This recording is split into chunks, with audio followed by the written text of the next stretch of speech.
try natin ang tongue twister. Kung pamilyar ba kayo sa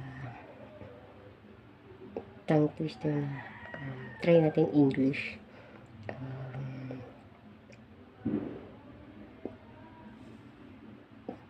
Peter Piper picked a peck of pickled peppers, or yung sa Tagalog, minikaniko ni Monico ang makina ni Monica.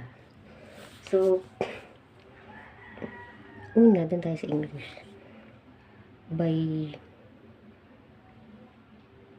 syllables muna. So, slowly, bagalan natin.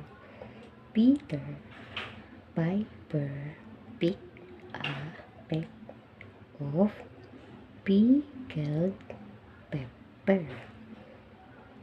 Then, itry naman natin, syempre yung konting bilis by words. So, simulan natin. Peter Piper picked a peck of pickled pepper. Ngayon, by sentence.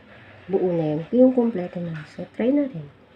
Peter Piper picked a peck of pickled peppers. Peter Piper picked a peck of pickled peppers. Peter Piper picked a peck of pickled peppers. Peter Piper picked a peck of pickled peppers. Peter Piper picked a peck of pickled peppers. Peter Piper picked a peck of pickled peppers. So, ganun. Try na po.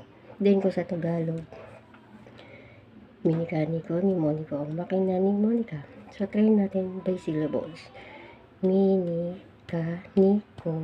ni Monico ang makina ni Monica. Then, by words, minikaniko ni Monico ang makina ni Monica. Then, kompletuhin natin. Minikaniko ni Monica ang makina ni Monica. Minikaniko ni Monica ang makina ni Monica. Minikaniko ni Monica ang makina ni Monica. So, guys, slowly muna.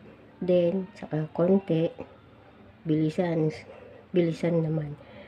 Unahin yung syllables kung nabubulol. Then, saka mo i-try by words. Then, kompleto.